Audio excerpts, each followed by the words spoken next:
Hello everybody. Now we are talking about the course called Materials Design for Face-to-Face Environments by me, Angelica Maria González Toro. We have an image.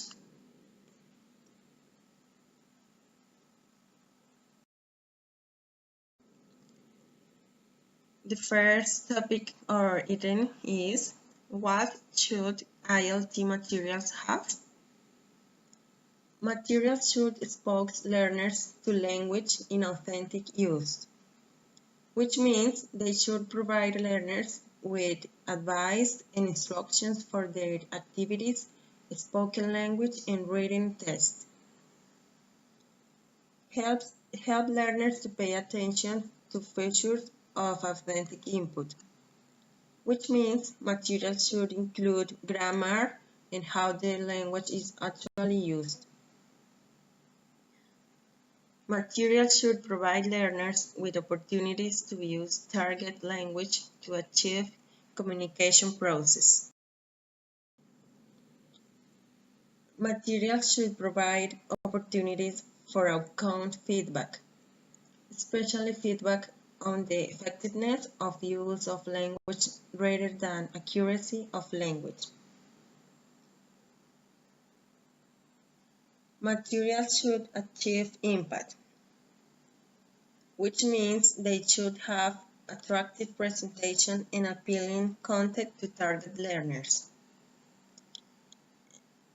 And materials should maximize learning potential by encouraging intellectual, aesthetic, and emotional involvement, which stimulates both right and left brain activities.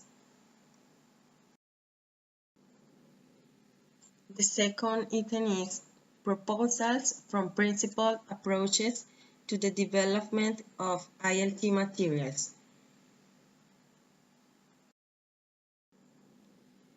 We have 6. 1.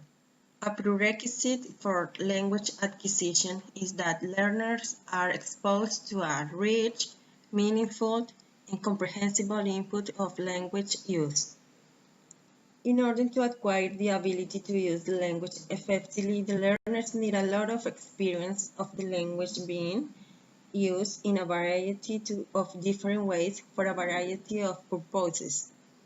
They need to be able to understand enough of this input to gain positive access to it, and it needs to be meaningful to them. 2. To maximize learner exposure to language in use, they need to be engaged both effectively and cognitively in the language experience. If the learners do not think and feel whilst experiencing the language, they are unlikely to acquire any element of it. Thinking whilst experiencing language in use helps to achieve the deep processing required for effective and durable learning, and it helps learners to transfer high-level skills such as predicting, connecting, interpreting, and evaluating to second language use. If the learners do not feel any emotion whilst exposed to language in use, they are unlikely to acquire anything from their experience. 3. Learners who achieve positive effects are much more likely to achieve communicative competence than those who don't. Language learners need to be positive about the target language, about their learning environment, about their teachers, about their fellow learners, and about their learning materials. They also need to achieve positive self-esteem and to feel that they are achieving something worthwhile. Above all, they need to be emotionally involved in the learning process and to respond by laughing, getting angry, feeling sympathy, feeling happy, feeling sad, etc. Positive emotions seem to be the most useful in relation to language acquisition, but it is much better to feel angry than to feel nothing at all.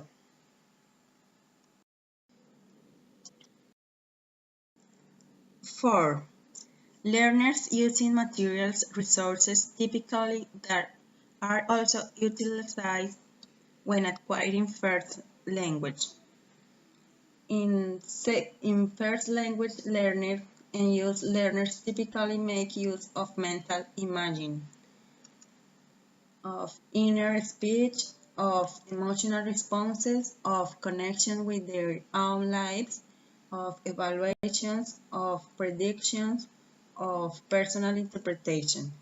In second language learning and use learners typically focus narrowly on linguistic decoding and encoding. 5.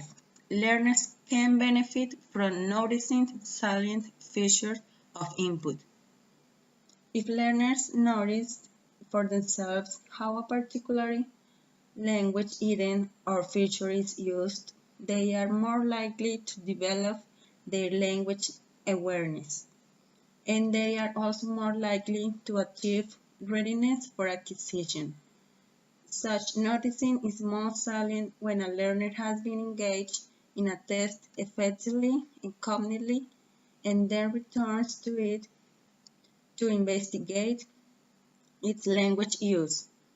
This is likely to lead to the learner paying more attention to similar uses of that item or feature in subsequent inputs and to increase its potential for eventual acquisition. 6. Learners need opportunities to use language to try to achieve communicative purposes. When using language in this way, they are gaining feedback on the hypotheses they have developed as a result of generalizing on the language in their intake and on their ability to make use of them effectively. If they are participating in interaction, they are also being pushed to clarify and elaborate, and they are also likely to elicit meaningful and comprehensible input from their interlocutors. That's all, and thank you very much